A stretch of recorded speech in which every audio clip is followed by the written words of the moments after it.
It is so cold, it's killing the battery. So I'll get back to the dreams afterwards. My dreams are important. I long for the reality of images like these, which I took, photos I took a few days back. And it's been such wonderful growth and abundance in such a short period of time. I'm not wibbly-wobbly fey, I don't think in terms of plants resting and preparing for the season. I'm more selfish. I think of winter and I think of cold, mud, rain, snow, heating cost. There's no joy in it for me at all, and I think of it in terms of time wasted, a life unlived, or part of a life unlived. And occasionally I get the daftest of ideas. And the other day I started thinking about ghosts. I see ghosts now and then, maybe it's because I want to see them, and again I say I'm not a wibbly-wobbly person. I hope for sight of little friends gone past, mentioned them before. And I wonder, how long is it before ghosts forget about hunger? I mean, quite simply, the hunger of everyday living, the hunger of meals missed, an existential need possibly for not only food, but for light, and I imagine especially for touch. And again, I think of life unlived, and also, amusingly for my own amusement, I think of the line from the Eagles song Hotel California, where they say, and this is a misunderstanding of that line, which is, they stab it with their steely knives, but they still can't kill the beast. And maybe that beast is hunger, I don't know. I haven't looked at the verses in detail, but I can appreciate the hunger, and I wonder if they're driven mad. We got mad ghosts around us, those who have been unable to move on, as we hope that we all will, and we can meet our friends and family again. You know, if we're lucky, friends and family are both the same thing. So winter gives me hunger for spring, and when it comes, I feel such relief.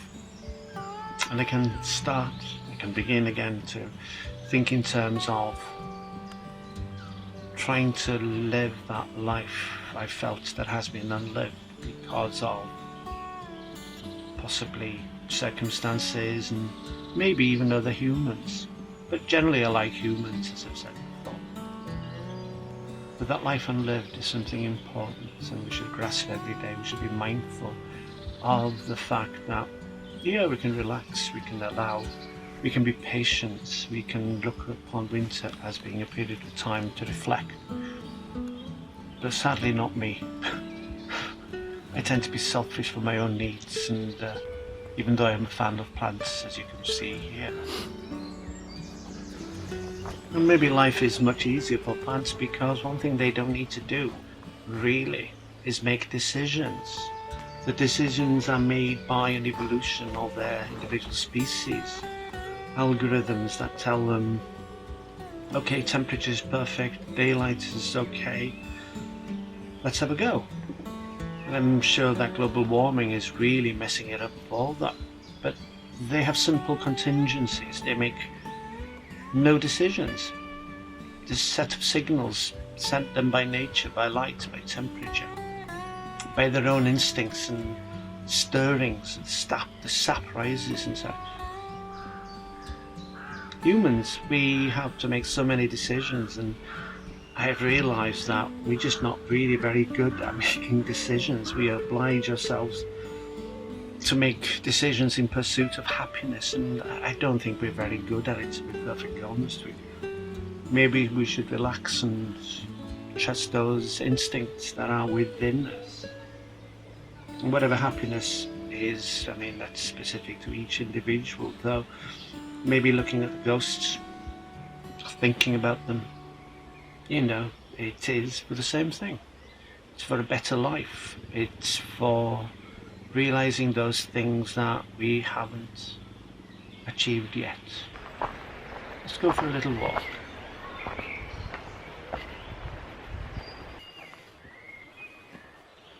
Yeah, but I also think of decisions we make, and we're talking about actively living our daily lives and still living a life, still stepping aside from a life that should be lived, and we don't. We have common practices that limit us into habituation.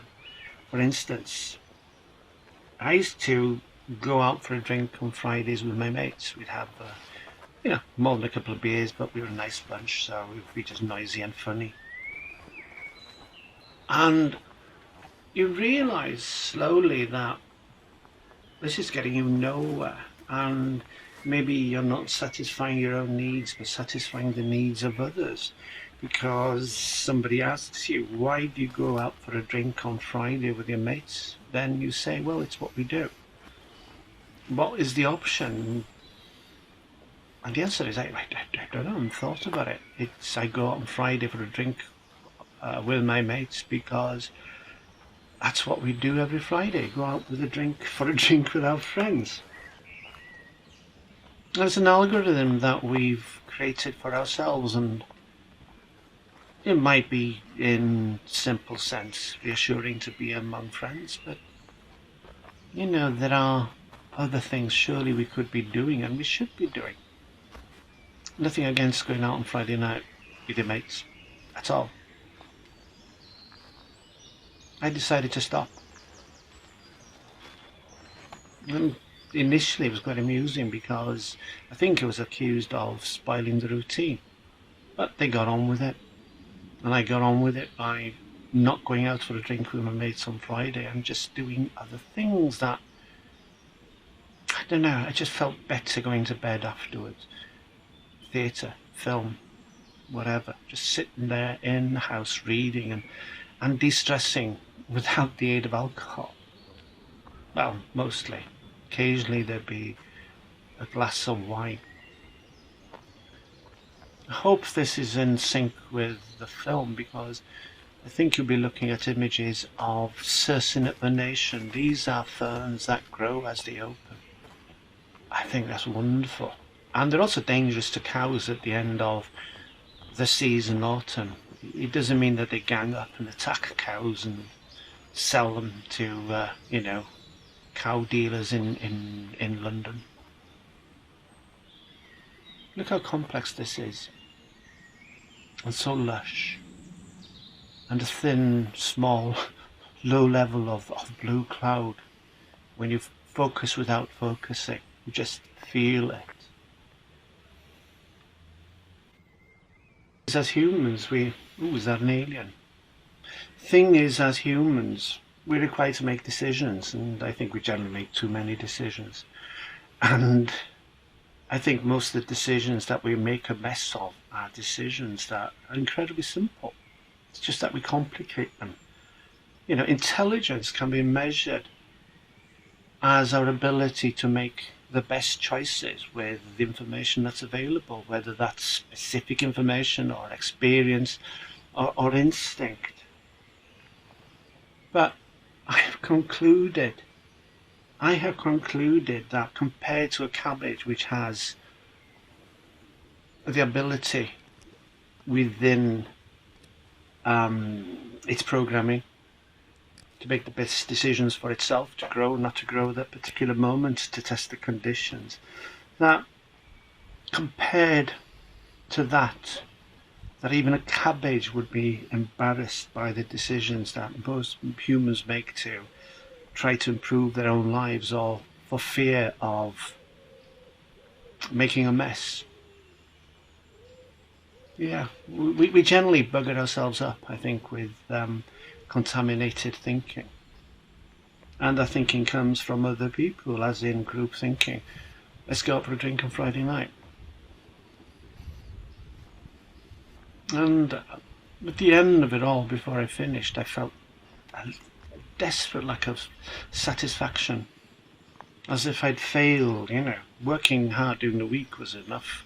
And then I go out instead of seeking to improve, what I thought was improving the quality of my life, I just went for a pint with my mates.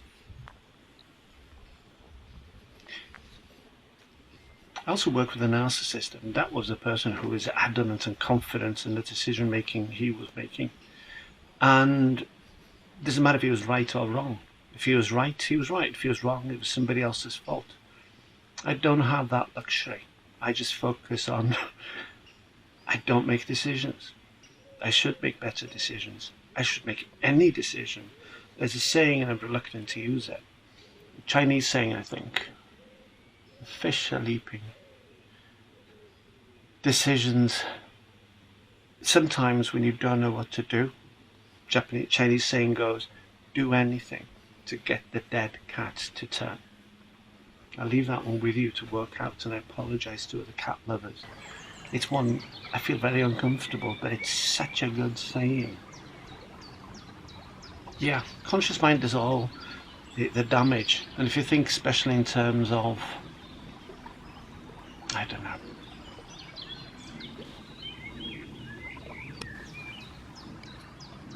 or maybe we're living our life unlived because of habituation, because of occasionally drinking somebody else's poison, which they give us knowing consequences, that we know better than ghosts. They know that they cannot go back, and yet while we live, we can always start again. Life's strange, ghosts are strange. Cats can see them. They just watch them all together in synchrony, and it's amusing.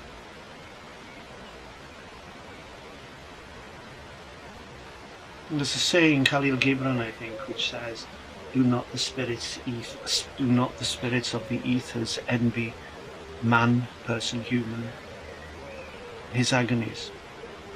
He wrote. I paraphrase, but it's true. Do not the spirits of the ethers envy man his agony. I'm a man and must be so jealous of the fact that I have such opportunities to achieve things in my life. And occasionally I just sit there. And occasionally I long for going to the pub on a Friday night and being with those friends. But I think I can guarantee you that despite everything I've been doing since, that they will still be in the pub. Drinking beer, nice beer, that mud. And then I will go home. And I wonder, are they satisfied by that, or is that punctuation of what? Punctuation that guides their lives. And maybe an inflection, I'm using words I don't really understand here, an inflection of a lack of enterprise.